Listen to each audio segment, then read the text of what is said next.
Merci beaucoup, merci beaucoup. Alors bonjour à toutes, bonjour à tous. Donc je me présente, je suis Corinne Ferrero et j'enseigne la littérature latino-américaine, la théorie littéraire à l'université de Pau.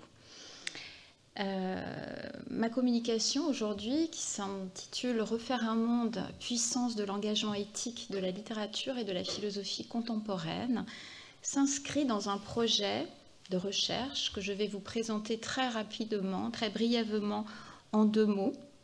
Un projet de recherche qui s'intitule « Habiter le monde, refaire un monde, l'impératif éthique de la littérature et de la philosophie contemporaine », qui est un programme de recherche international transfrontalier que l'Université de Pau mène, que je dirige donc, et que nous menons avec les collègues de l'Université de Saragosse, de l'autre côté de la frontière, en particulier le département de philosophie et le département de théorie littéraire.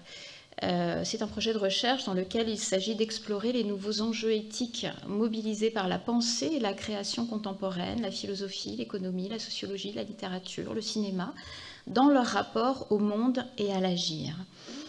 Tenter de répondre aux défis singuliers que nous recevons de notre époque et de l'épuisement des grands modèles et des imaginaires instituants, comme le disait Castoriadis, de nos sociétés contemporaines occidentales. Refaire un monde, c'est vouloir opposer à un monde privé d'horizon l'émergence de nouvelles pratiques sociales, de nouvelles formes littéraires, de nouvelles manières de réfléchir le monde.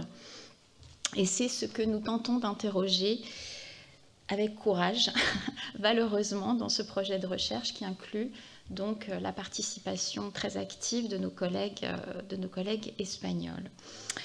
Alors, je poursuis sur cette petite présentation brève avant d'entrer dans le vif du sujet, puisque ce projet de recherche inclut un volet éditorial très important que nous commençons tout juste à développer cette année, puisque c'est un projet qui a démarré cette année.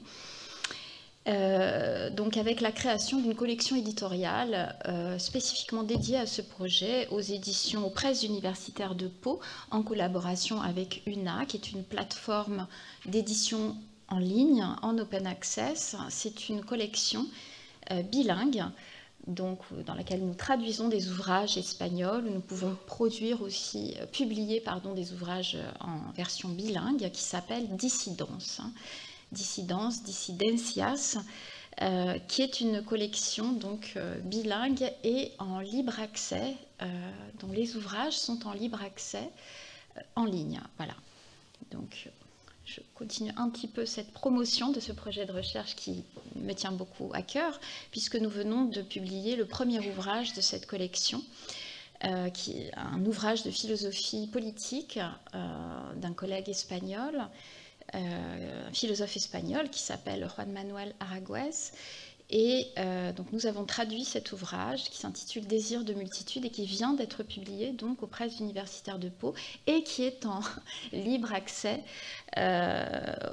sur cette plateforme UNA Édition. Voilà, vous tapez UNA Édition et vous le trouverez immédiatement. Voilà pour ces quelques mots introductifs. Dernier mot pour signaler, puisque nous avons eu plusieurs manifestations déjà autour de ce projet de recherche, signaler la tenue d'un colloque international qui aura lieu les 28 février, 1er et 2 mars à l'Université de Pau et qui s'intitule « Créer le présent, imaginer l'avenir, dissidence Pau éthique en 2 mots », c'est quelque chose que je vais expliquer aujourd'hui, de la littérature et de la philosophie contemporaine, puisqu'il s'agit de croiser les 2 approches philosophique et littéraire, d'interroger comment la littérature et la philosophie, chacun avec leurs moyens propres, leur puissance propre, interrogent le contemporain et peuvent nous aider à ouvrir de nouvelles voies de réflexion commune. Voilà, pour ce colloque donc auquel vous êtes tous chaleureusement conviés. Alors, nous allons commencer donc cet exposé dans lequel je souhaiterais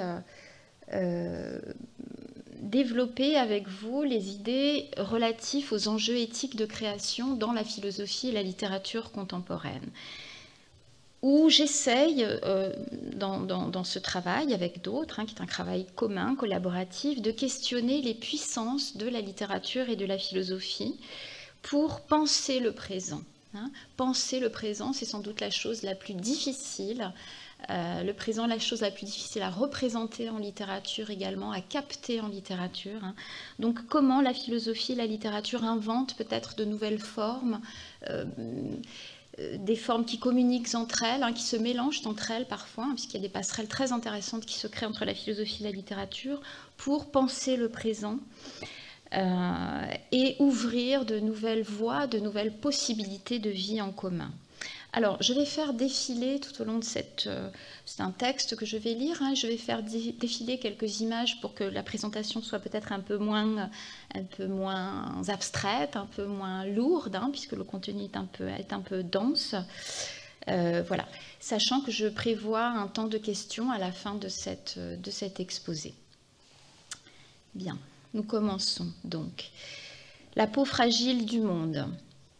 Vous voyez la photographie du philosophe Jean-Luc Nancy. Jean-Luc Nancy qui nous a quittés il y a quelques mois, cet été, et qui va constituer un petit peu le fil directeur de cet exposé, une manière d'hommage personnel à son œuvre qui me tient beaucoup à cœur et qui permet de penser ces enjeux éthiques contemporains. Dans son dernier ouvrage, publié au tout début de l'année 2020, La peau fragile du monde, le philosophe Jean-Luc Nancy écrit sur ce qui nous arrive, ou plutôt sur cette extrémité de notre histoire où, selon lui et beaucoup d'autres, nous sommes arrivés au point saillant de notre défaillance moderne, comme disait Jean-François Lyotard, et de notre épuisement. La peau fragile du monde, qui donne son titre à cette première partie, est un livre composé de plusieurs articles, textes ou conférences de Jean-Luc Nancy, mais aussi d'autres auteurs familiers des lecteurs de Jean-Luc Nancy, comme le poète Jean-Christophe Bailly ou un autre philosophe, Juan Manuel Garrido. Dans ces pages, le philosophe, au crépuscule d'une vie consacrée à penser le monde et le désert de sens et de vérité que nous avons fait ou laissé croître, ainsi qu'il l'écrit en 2005 dans La Déclosion, le philosophe donc reprend péniblement, douloureusement, une dernière fois, cette question du sens, celle du sens de notre avancement, écrit Nancy, qui revient dans ce texte sur notre difficulté, écrit-il, à faire le deuil de l'histoire. C'est son expression. Une histoire de l'humanité orientée, comme nous l'avons longtemps cru, vers l'amélioration de la vie commune des hommes et où la technique aura pendant longtemps été inséparable du progrès vers une vie meilleure, comme disait Aristote, ou inséparable aussi de l'idée de l'émancipation de l'humanité, ce fameux méta-récit de la modernité qui, pour le philosophe Jean-François Lyotard, se définit au XVIIIe siècle dans ces termes, ce récit émancipateur de la modernité. Émancipation progressive de la raison et de la liberté, émancipation progressive du travail et enrichissement de l'humanité tout entière grâce au progrès de la technique, ce qu'il nomme aussi alors la technoscience capitaliste. Un projet émancipateur qui devait faire advenir le monde de la raison universelle et dont Lyotard ne cessera de dénoncer la déroute, la liquidation, dira-t-il, et les blessures jamais cicatrisées, et dont Auschwitz sera pour lui l'emblème paradigmatique. L'histoire du progrès s'est achevée, écrit à son tour Jean-Luc Nancy. Ce futur tout de maîtrise et de prospérité que nous pensions inaltérable et qui, au tout début de l'année 2020, lorsqu'est publié le livre de Nancy, La peau fragile du monde, offre pour tout horizon l'extension indéfinie du domaine de la destruction, la misère et le déni d'humanité. Ça marche. Ce qui nous révolte, écrit alors Nancy, c'est l'ignominie d'une injustice et d'un déni d'humanité dans le déploiement irrésistible de la puissance. Il n'est pas impossible, poursuit le philosophe, que l'engorgement et l'angoisse de notre temps, qui dure depuis plus d'un siècle, déclenchent une secousse imprévue et inidentifiable, porteuse d'une ligne de fuite par rapport à l'enchaînement dans lequel nous nous sentons happés. Dans une interview publiée dans Libération quelque temps après la sortie de son livre, en juillet 2020, Nancy explique avoir voulu écrire sur la grande incertitude qui nous étreint tous au sujet de l'avenir, question qui croise la question écologique bien sûr, mais surtout sur le danger de destruction auquel nous faisons désormais face, comme si nous arrivions au terme d'une sorte de course folle, d'un déploiement irraisonné de notre puissance sans autre but que la fin de la vie elle-même, la destruction de la nature et du vivant.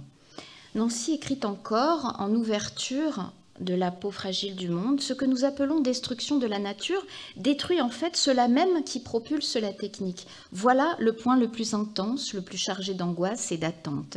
S'il s'agit bien d'une autodestruction, alors une annihilation est aussi possible qu'une forte secousse venue d'ailleurs. Ailleurs, où? Ici même, bien sûr. Lyotard soulignait déjà que ce n'était pas l'absence de progrès, mais au contraire le développement technoscientifique lui-même qui avait rendu possible les guerres totales, les totalitarismes, l'écart croissant entre la richesse du Nord et la pauvreté du Sud, le chômage, etc.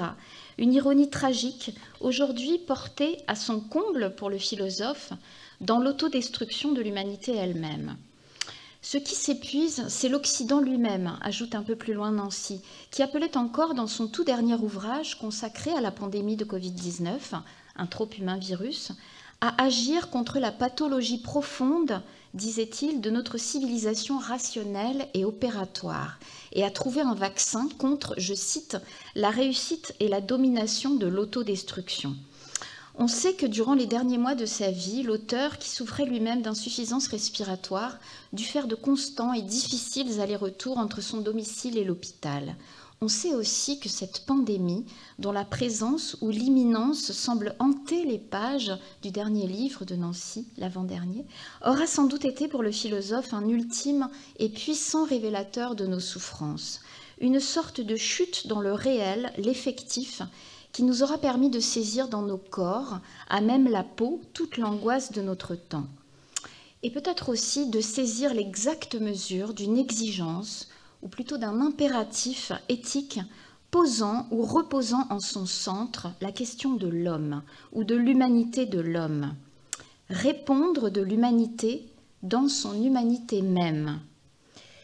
Écrit ainsi le philosophe Paul Audy, qui met au centre de sa réflexion sur l'éthique l'idée d'une responsabilité, d'un engagement éthique de l'art en général vis-à-vis du présent et de l'ouverture de l'avenir. Sortir de l'histoire du développement matériel pour entrer dans celle du développement humain. Écrit de son côté Frédéric Lordon, qui en appelle pour sa part à refonder la vie commune pour redonner, je cite, toutes ses chances aux puissances de la vie humaine, ce qu'il écrit dans son dernier ouvrage, Figure du communisme.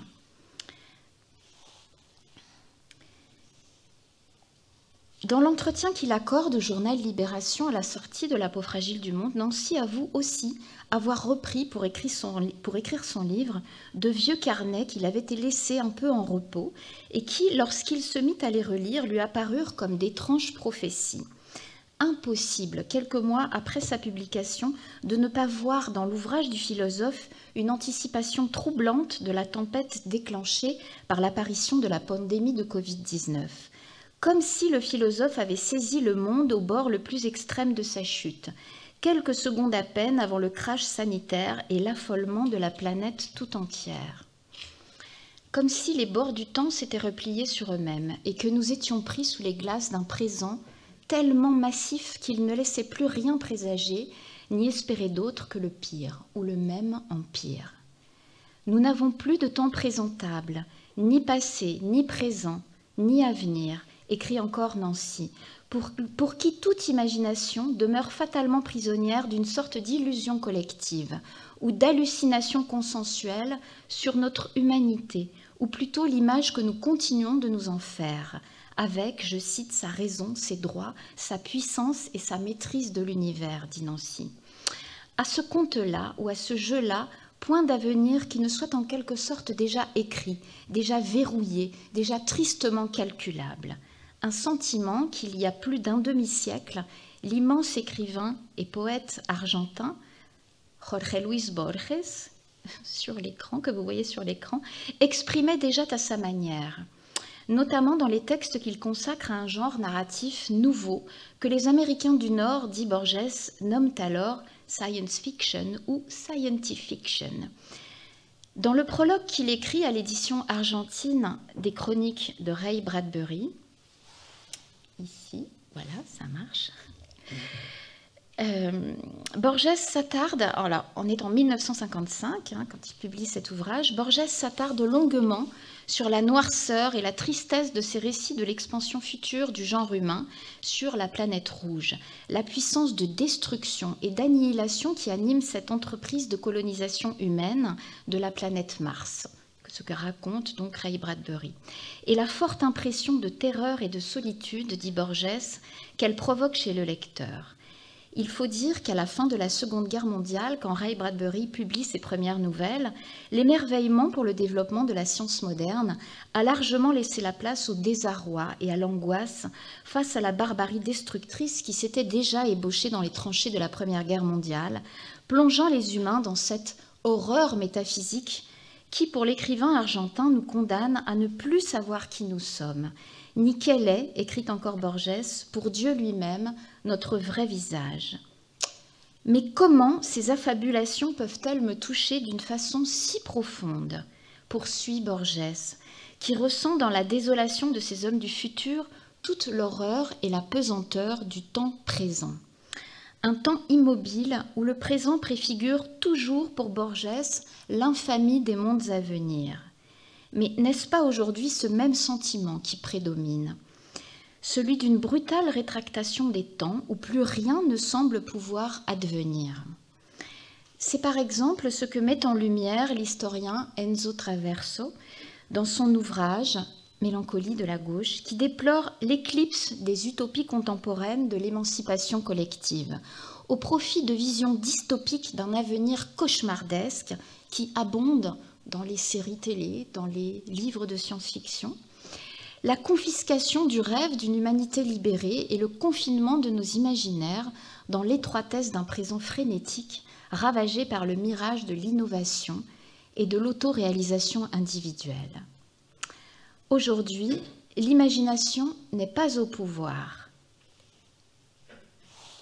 mais elle est à vendre et propose même ses services, cela s'appelle le science fiction prototyping, à des entreprises en mal d'innovation et à une société dramatiquement privée d'horizon ou qui semble résignée à essayer d'anticiper le pire. C'est ce que nous apprend cet article récent du journal Libération, qui date d'avril 2021, qui raconte également la création d'une Red Team d'écrivains de science-fiction chargés par le ministère français des Armées, et ce n'est pas une fake news, c'est une vraie nouvelle, d'imaginer non pas de nouvelles formes de vie en commun, mais la forme effrayante des menaces à venir. Sous cette appellation, Red Team, explicitement empruntée à la guerre froide, dit l'article de Libération, ont été réunis 10 auteurs de science-fiction, grâce à l'imagination desquels l'armée française espère anticiper les menaces, les défis, les ruptures de demain. On peine à y croire. Des menaces et des catastrophes qui sont bien réelles et qui pour beaucoup se sont déjà installées au cœur des expériences ordinaires, comme le rappelle Michael Fussell dans la postface de son livre « Après la fin du monde » en 2019. Car s'il est vrai que l'espérance semble s'être rétractée dans un présent éternel, on sait en revanche que la catastrophe écologique, elle, s'accélère de manière effrayante et que la fin pure et simple de la vie humaine ou d'une bonne partie de l'humanité, est désormais le nouvel horizon inéluctable de nos urgences chroniques, climatiques, chimiques, sanitaires, ainsi que le mettent désormais parfaitement en lumière et de manière extrêmement documentée une flopée d'ouvrages, dont celui par exemple d'Andreas Malm, de La chauve-souris et le capital de 2020. Certitude du désastre, écrit aussi Frédéric Lordon dans son dernier ouvrage. Nous y sommes, écrit Nancy, nos cancers nous bouffent, nous bouffons des particules. Partout on crève de faim et de peur. Notre technologie vacille sous ces grands airs transhumains. Difficile de ne pas mesurer l'écart entre ces propos tenus par le philosophe en 2020 et la tonalité de cet autre ouvrage, Le sens du monde, publié 30 ans plus tôt, en 1993, dans lequel on pouvait lire en ouverture « Il y a chez les femmes et les hommes de ce temps une manière plutôt souveraine de perdre pied sans angoisse et de marcher sur les eaux de la noyade du sens. » Le philosophe interrogeait alors cette crise du sens consécutive au tournant historique de 1989 et parlait non pas de la fin des idéologies, mais de ce qu'il appelait la fin du sens du monde. Un monde désormais hors de tout Dieu et sans plus de signification assignable, plus de croyance dans un salut du genre humain, plus de parousie, plus de sens de l'histoire, disait Nancy.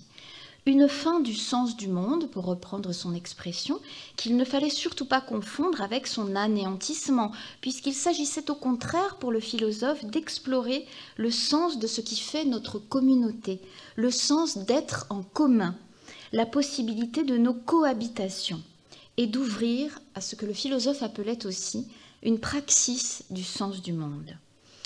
Une tâche éthique et politique qui est le cœur battant de l'œuvre de Jean-Luc Nancy et qui s'élabore aussi dans ces années où le naufrage des expériences socialistes des pays de l'Est ouvrait sur un vide et une inquiétude qui faisaient aussi de ce temps une chance, celle de nous savoir exposés à cet abandon de sens et de retrouver la foi en notre commune capacité à le reprendre.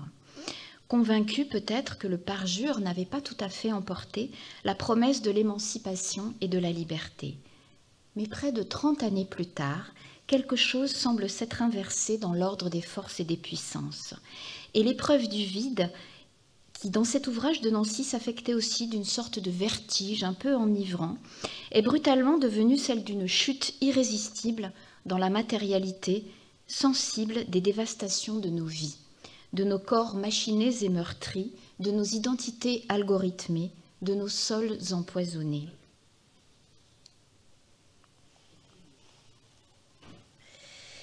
Je sens, Barbara Stiegler, je cite, « Je sens que je perds pied. Cette pieuvre que je nourris et qui vit chez moi, au cœur de mon ordinateur personnel, me fait l'effet de l'hydre antique. Dès que j'en coupe une tête, une myriade d'autres repoussent aussitôt. Pour éviter de couler, je m'accroche à ce que je considère être mon seul vrai métier, les cours que je donne à mes étudiants et l'écriture d'un nouveau livre. Tout le reste m'accable. Les premiers signes de burn-out s'accumulent. Mais ce n'est pas moi, ce n'est pas nous qui sommes malades. C'est la transformation progressive de nos manières de vivre, à laquelle nous avons tous plus ou moins participé. » Dans son petit ouvrage paru au début de l'année 2020, au lendemain des longues mobilisations sociales contre la réforme des retraites, du Cap aux grèves, la philosophe Barbara Stiegler raconte l'histoire d'une mobilisation, ou plutôt d'un basculement individuel et soudain, brutal, précise l'auteur, dans l'action collective. Après la publication de son livre « Il faut s'adapter ». Ce récit du Cap aux grèves, qui adopte ici la forme littéraire du journal et qui oscille entre les formes du journal de bord et du journal intime, n'offre pas seulement le récit circonstancié, jour après jour, de cette période cruciale dans laquelle l'auteur s'engage décidément, publiquement et courageusement. Ce livre permet aussi de saisir de manière extraordinairement puissante une sorte de point de bascule de nos existences, dont chaque page et chacune des analyses de la philosophe porte la trace. Nous croyons en avoir fini avec les grands récits du sens et de la fin de l'histoire que dénonçait aussi Nancy en 1993 dans Le sens du monde. Mais nous nous sommes progressivement retrouvés embarqués dans la poursuite d'une nouvelle utopie, explique en substance la philosophe. Une utopie qui a consisté à imposer dans nos sociétés le principe du grand jeu de la compétition mondialisée. Un cap, ou plutôt un impératif politique, cette compétition mondialisée, dont Stiegler retrace dans ce petit ouvrage la construction théorique longue d'un siècle entier et l'installation progressive et irrépressible dans les démocraties libérales du monde entier, avec le concours actif et souvent ignoré de la puissance étatique. Un cap politique qui va s'imposer de manière absolument autoritaire au prix d'une transformation profonde, insidieuse et douloureuse de nos existences, de nos manières de vivre et de travailler, et aussi du monde qui nous entoure. Construire ce grand environnement de la compétition mondialisée, explique Stigler, c'est alors détruire méthodiquement et systématiquement nos modes de vie et de travail, nos systèmes sociaux, nos vies singulières, et faire disparaître aussi tout ce qui n'est pas adapté, ce qui est trop lent, trop vieux, trop archaïque, et qui fait prendre du retard dans la compétition mondiale. Une extension irrépressible de ce que le philosophe Pierre Dardot nomme aussi les formes de vie néolibérales. Formes de vie dont la poétesse et romancière Nathalie Quintane retrace les avancées et la brutalité dans l'irrésistible récit de son propre parcours d'enseignante et d'élève. L'ouvrage s'appelle « Un hamster à l'école », où la figure imperturbable du prof, définitivement congelée pour l'auteur à l'instant T du concours de recrutement, l'auteur est en quelque sorte dans ce livre la mesure ou le point de repère des bouleversements et des transformations géographiques, physiques, anthropologiques survenues tout autour depuis la fin des années 80. Je lis ce texte qui est sur les écrans. La forme est importante puisque chaque chapitre de cet ouvrage est en fait un poème en prose. Tout a changé autour, des usines ont fermé, des employés de France Télécom se sont pendus, ceux de la SNCF, de la Poste, etc. On s'est immolé dans les CAF, dans les ANPE et devant les caisses de retraite. Puis il n'y a plus de CAF et plus d'ANPE, plus d'ophtalmo ni de gynéco dans la préfecture où j'habite, plus de neige l'hiver alors qu'on est dans les Alpes, des étés à 40 degrés qui durent 4 mois, plus beaucoup d'abeilles, plus beaucoup d'insectes en général, ailleurs. Des HLM ont été explosés, le PS a explosé, le bac a explosé, les facs elles-mêmes ont implosé, des mômes de 12 ans à vie devant des écrans capables de hacker leur école ou de faire sauter une banque, et puis des mômes qui s'évanouissent parce qu'ils ne peuvent pas payer la cantine, et sans chaussettes l'hiver, tout a changé, excepté chez les profs. Un scénario néolibéral qui a désormais du plomb dans l'aile pour Barbara Stigler, qui n'imagine pas, en 2019 en tout cas, que puisse perdurer une entreprise conduisant, je cite, à l'épuisement généralisé de toutes les ressources vitales, non seulement celles des écosystèmes, des espèces ou de la planète, mais aussi, et de manière inséparable, explique Stigler, celles de nos propres ressources somatiques et psychiques. Explosion des inégalités, explosion des risques sanitaires, explosion des inégalités, exposition aux risques sanitaires et à la souffrance au travail, perte de sens, burn-out, dépression, suicide, explosion des maladies chroniques, risque systémique du retour des grandes pandémies. Dans notre département de Blédard, on se sentait loin de tout ça. Les autres pouvaient toujours vivre en 2019, si ça leur chantait. Nous, on avait décidé, en se retirant à la campagne, de continuer à vivre en 1990. En 1990, on ne parle pas de suicide au travail. Il y a toujours autant de guichets à la poste et tout le monde a une ligne fixe, écrit Stigler. Un refuge dans le passé, en 1990, soit plus de 30 années en arrière, qui semble bien être aujourd'hui le seul moyen de se retirer du jeu mortifère de la compétition mondiale, qui n'offre plus le moindre refuge et dont les règles, les procédures, les process, mais aussi les mots ont colonisé toutes nos activités et toutes nos relations sociales. La langue, comme l'appelle aussi dans un autre texte Nathalie Quintane, où l'on ne dit pas pression, mais challenge, où l'on ne dit pas savoir ni connaissance, mais compétence, performance. Une langue qui fabrique des enfants pour l'écrivaine, des mineurs, des subalternes, qu'on fait passer au tableau tous les jours pour mesurer leur progrès, qu'on peut mener à la baguette et remercier, c'est-à-dire virer, supprimer, quand ils ne sont plus assez compétitifs.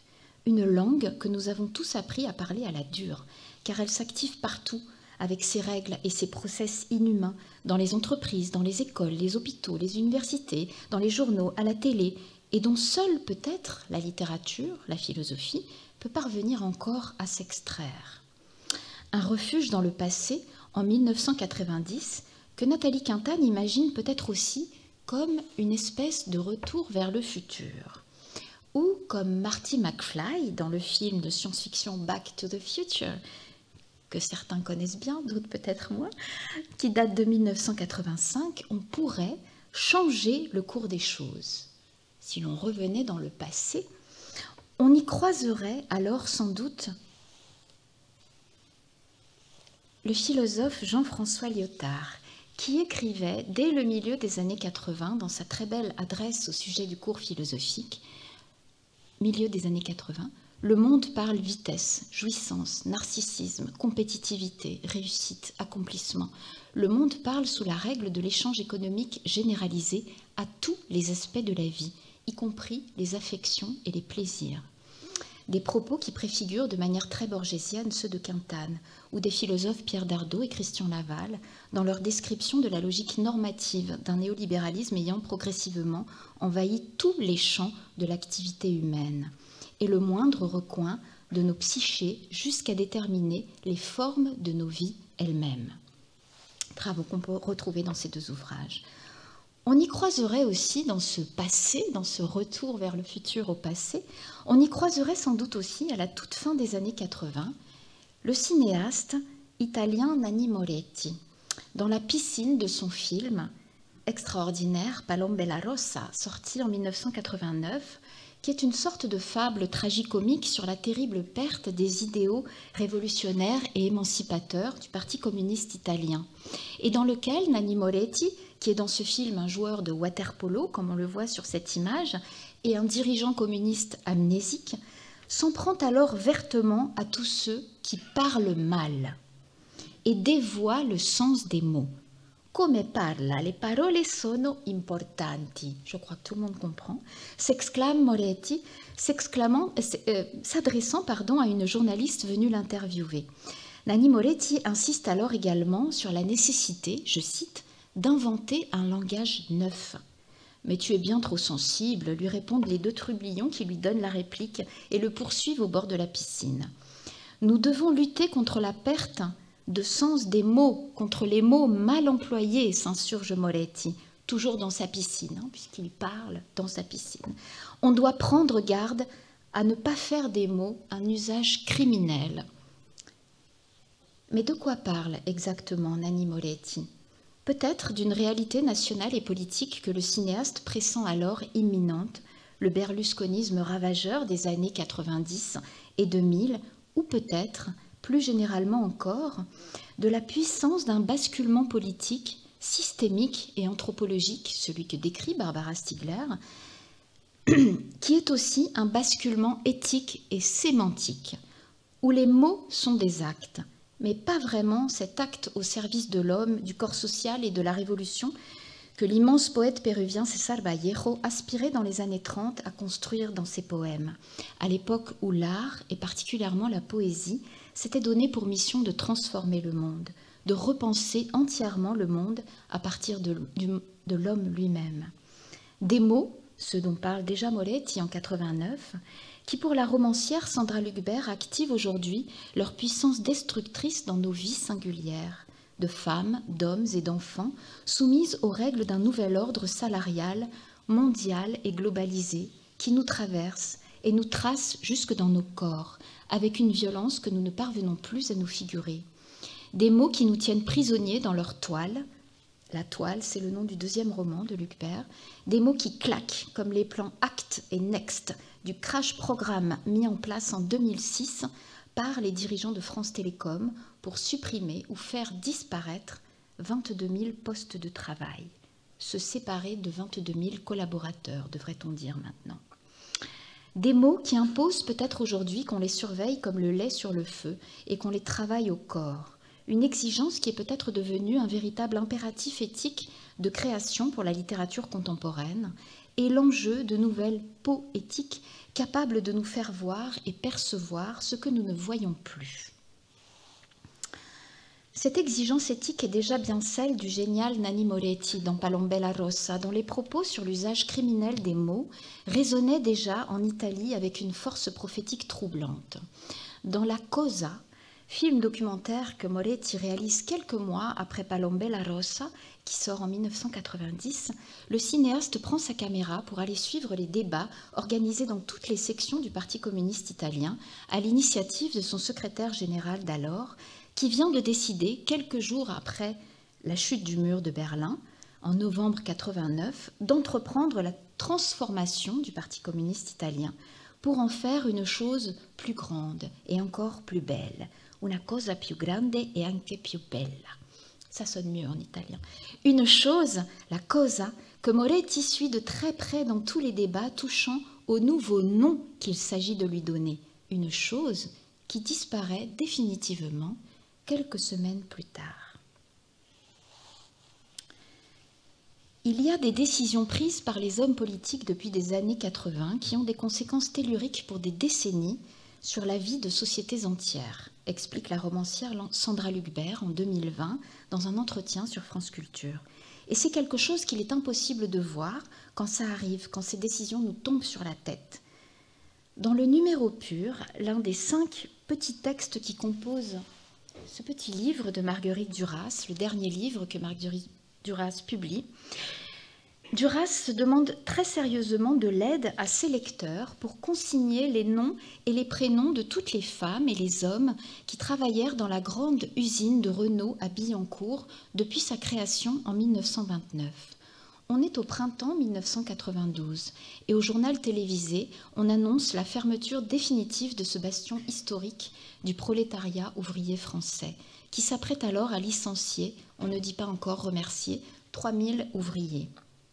Pour Duras, la liste des ouvrières et des ouvriers ayant travaillé à Billancourt depuis 1929 devrait sûrement atteindre le chiffre d'une grande capitale, et rien ne pourrait, dit l'écrivaine, contrebalancer ce fait du chiffre, du travail chez Renault, la peine totale, la vie. Que voit alors Marguerite Duras que personne ne semble voir? Le mur de prolétariat, c'est comme ça qu'elle l'appelle, que Duras a alors en tête, n'aboutit pas. Son texte n'est pas publié dans le Nouvel Obs, et personne ne semble très bien comprendre ou pouvoir s'imaginer ce qui lui passe par la tête. Et si cet étrange mur de prolétariat, qui rappelle bien sûr le Yad Vashem d'Israël ou le mur des noms des victimes de la Shoah au Mémorial à Paris, et si ce mur du prolétariat était pour Duras une manière d'alerter sur une disparition prochaine, celle du prolétariat ouvrier par exemple, que l'écrivaine, un peu comme Nanni Moretti, pressent alors imminente.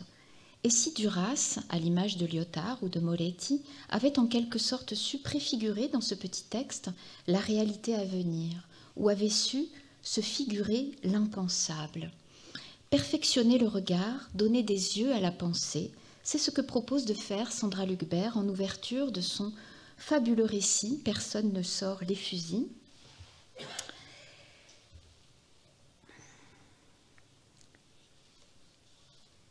Où, 30 années plus tard, dans ce récit, donc, l'écrivaine alerte à son tour sur ce que nos vies, ou plutôt la vie humaine, est en train de devenir.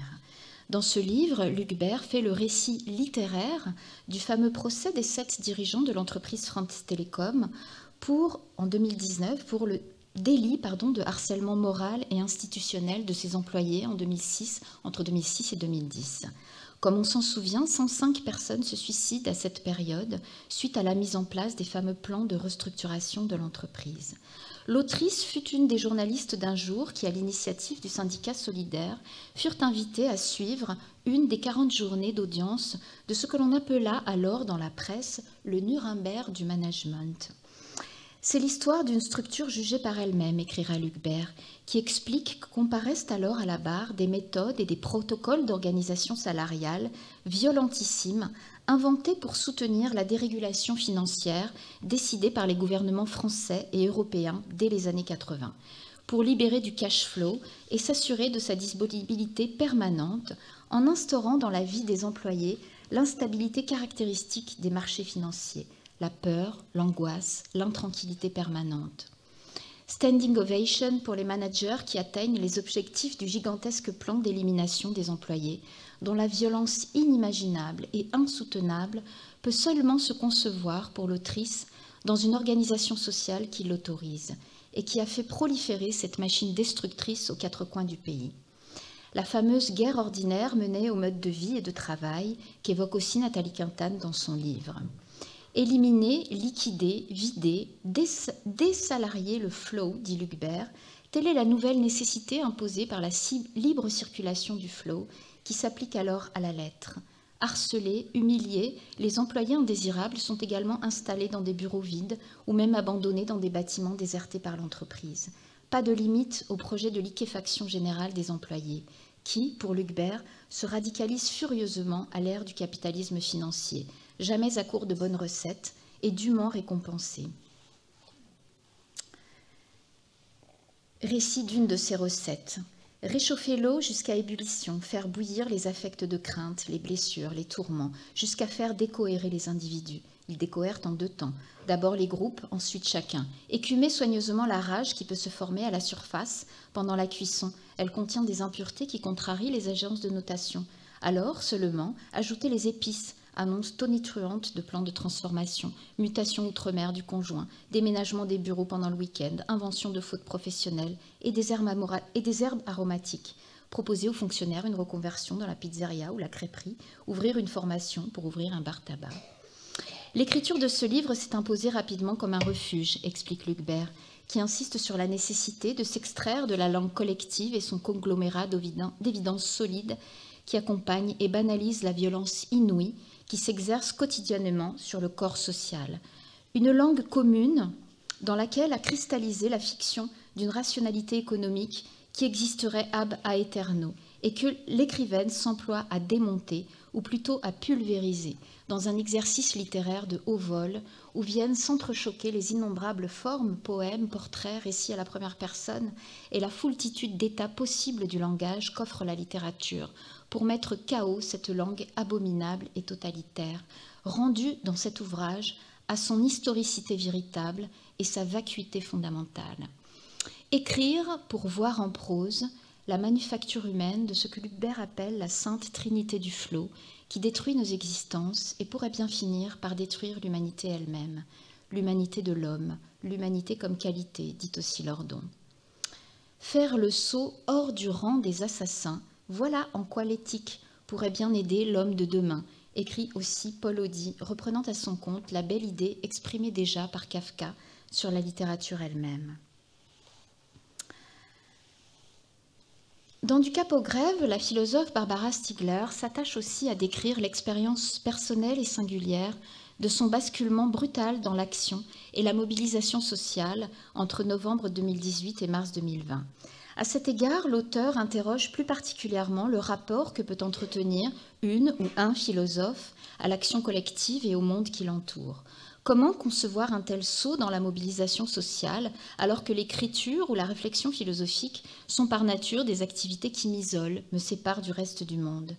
Une question qui colle également à la peau de la littérature et que le poète Christian Prigent formule en ces termes magnifiques. Comment être de ce monde tout en écrivant, tout en s'acceptant sauvagement, à la fois misérablement de ce monde? Dans le livre de Stiegler, ce questionnement s'inscrit aussi dans la longue tradition d'une forme, celle du journal d'écrivain, journal intime, carnet de voyage, qui inscrit au cœur de son écriture cette tension caractéristique entre l'intériorité, l'intime, le dedans, la solitude de l'écrivain, et l'extériorité bruyante du monde, le dehors. Conjurer cette séparation ou cette menace d'une sécession avec le monde des vivants, c'est une exigence éthique qui se pose avec force dans les pages du journal de Barbara Stiegler, qui la repose dans les termes bien connus depuis Marx de l'horizon pratique de la philosophie et de la nécessité pour toute pensée qui se respecte pour Marx de faire la preuve de sa vérité dans le réel. Cette fameuse 11e des thèses sur Feuerbach, où Marx dit au fond que les philosophes n'ont jamais fait qu'écrire des livres sur le monde, se sont contentés de l'interpréter à distance et qu'il est grand temps de le transformer. Une thèse qui continue pour la philosophe d'entraver les philosophes, les intellectuels, les professeurs, les lecteurs, les écrivains, nous tous qui, au fond, dit Stiegler, avons abandonné à d'autres le monde matériel et ses tâches. Une exigence pratique qui doit pouvoir s'entendre aussi, notamment pour la littérature, comme une exigence poétique, consistant à faire en sorte, ou tenter de faire en sorte, que l'écriture ou l'acte d'écrire puisse avoir un sens, ou plutôt une force, un pouvoir social extérieur à elle-même.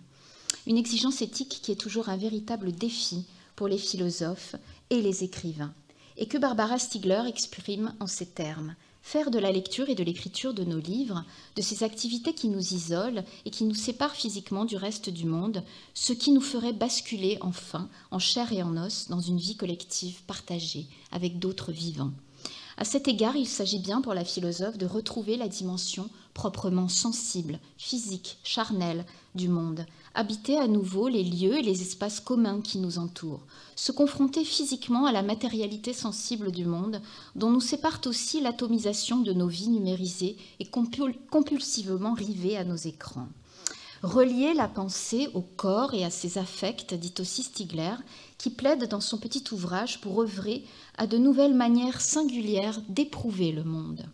Un nouveau matérialisme pratique de l'espace et de ses lieux, du temps et de ses rythmes, de la fatigue, de la joie. Une préoccupation singulièrement éthique, aussi bien que politique, qui est quasiment consubstantielle à l'œuvre du philosophe Jean-Luc Nancy, dont Jacques Derrida avait résumé la quintessence en un seul mot, qui est aussi le titre du livre qu'il lui consacra de son vivant, le toucher Jean-Luc Nancy, c'est-à-dire l'effort singulier et maintenu tout au long de son existence pour produire une pensée philosophique et des concepts au plus près de l'expérience sensible du monde, et attentive à la présence en chair et en os, comme dirait Stiegler, de l'autre, de tous les autres, dans leur infinie singularité, le singulier pluriel, dira Nancy, pour la construction de notre être en commun. Une communauté humaine, sans Dieu et sans valeur marchande, dit Nancy, qu'il appartenait pour le philosophe de repenser et d'affronter pour éprouver notre humanité.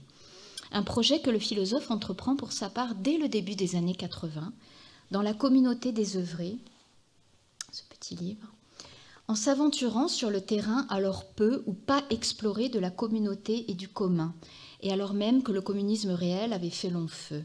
Une aventure intellectuelle ou conceptuelle qui fut aussi pour Nancy une expérience personnelle, existentielle, très rarement commentée. Tout d'abord, l'expérience de l'intense travail d'écriture en collaboration, en commun, avec le philosophe Philippe Lacoue-Labarthe, avec lequel il publiera de très nombreux ouvrages, et l'expérience singulière d'une vie en communauté, de leurs deux couples respectifs avec femmes, enfants et animaux de compagnie, que Nancy évoquera très discrètement dans la première édition de la communauté des œuvrés, dédiée à tous les membres de cette communauté de vie, y compris aux deux chiennes qui s'y trouvaient alors. Une anecdote qui n'en est pas vraiment une, en ce qu'elle croise dans une certaine mesure cette nécessité d'éprouver la pensée au contact de la vie, de ne pas séparer le concept de la vie, ce qui, dans l'œuvre de Nancy, prendra une dimension quasi littérale dans un autre petit ouvrage intitulé « L'intrus », où le philosophe élabore, à partir de l'expérience de sa propre transplantation cardiaque, une magnifique réflexion philosophique sur le corps, l'identité, l'intimité et l'accueil de l'étranger ou de l'étrangeté en nous, au cœur de nous-mêmes, et dans le respect absolu et inconditionnel de sa singulière étrangeté, dit aussi Nancy.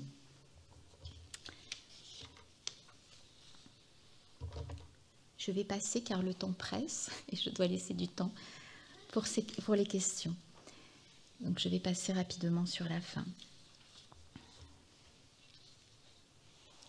Cette exigence éthique, on la retrouve aussi à l'œuvre, dans une des œuvres philosophiques et littéraires les plus bouleversantes de ce temps, qui est l'œuvre du philosophe Pierre Pachet, dont j'aurais voulu parler plus longuement, mais le temps m'est un petit peu compté, disons.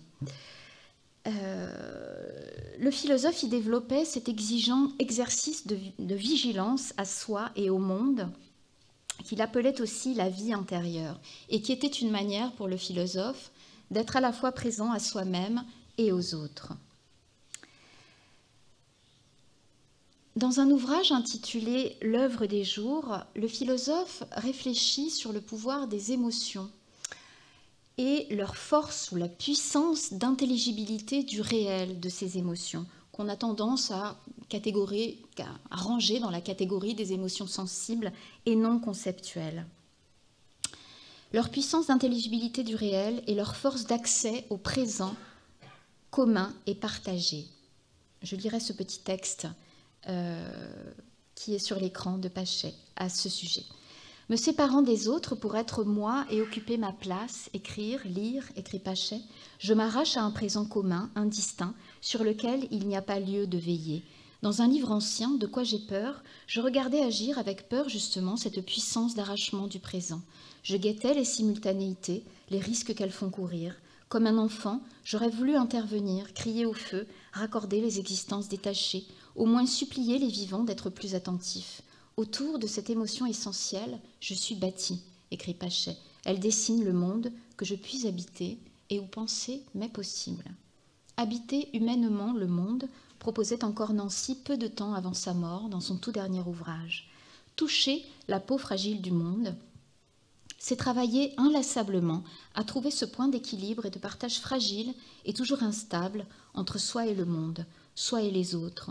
Pouvoir éprouver ma peau comme la peau du monde, écrivait Nancy, l'une intimement tressée dans l'autre, et mon cœur comme le cœur d'un autre, des autres, les oublier, les étouffer, les écraser, les carboniser, les crever, disait Elias Canetti dans son journal. Je cite pour finir le poème qui clôt l'un des derniers chapitres du livre de Nancy, par lequel nous avons commencé cet exposé. Un extrait caractéristique, il me semble, du travail d'écriture philosophique de Nancy, qui emprunte aussi aux formes de la littérature et de la poésie, et d'un exigeant travail éthique de la pensée, dans lequel on retrouve aussi la vigueur critique et le courage de la pensée, qui était pour Frédéric Gros l'apanage de la philosophie et de l'éthique chez Michel Foucault, laquelle aspirait toujours à être puissance de transformation de soi, des autres et du monde. Je finirai donc en lisant ce poème de Jean-Luc Nancy. Qu'il soit à chaque instant possible d'éprouver ma peau comme la peau du monde, et le monde comme l'entretissage de toutes nos visions, respirations, tâtonnements, pressions, le retentissement des chants, des rumeurs, des scansions. Ma paume est l'eau de l'océan, ma déchirure est celle d'un visage défiguré, ma solitude et les foules affairées, les égarés, les émigrés, les affamés. Que cela soit encore possible et que les peaux se prennent, se déprennent, se délassent, suent, se mouillent, se sèchent, se tatouent, se complaisent, s'écorchent, se troublent, s'interdisent, s'interprètent, sans se résoudre en interface connectée, interactive, dans la programmerie d'un gros animal machine. Est-ce trop demandé déjà? Merci beaucoup.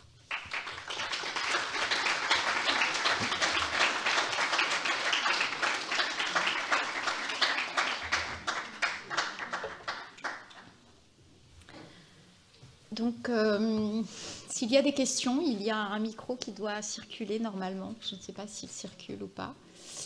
Voilà. C'est à moi de le faire circuler? C'est à vous, d'accord. Très bien.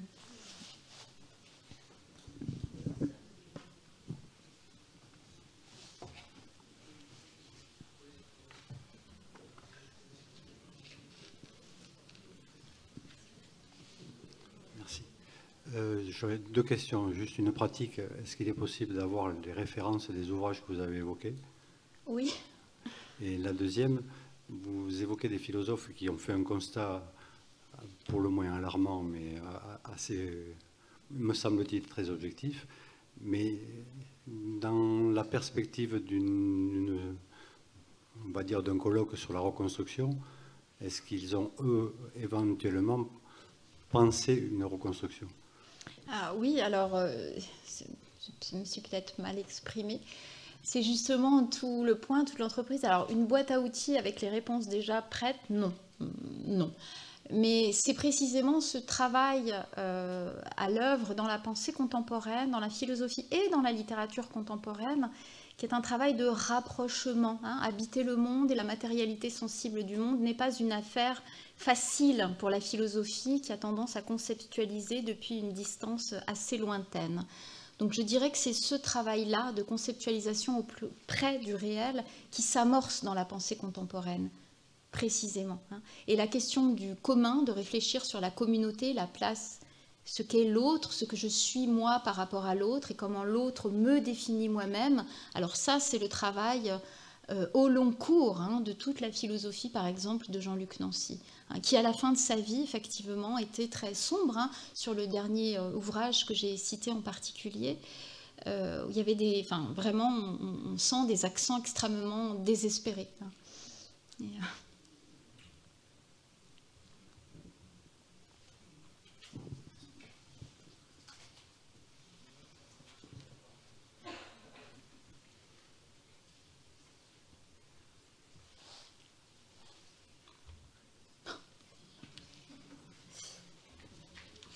c'est que tout le monde est convaincu. Merci.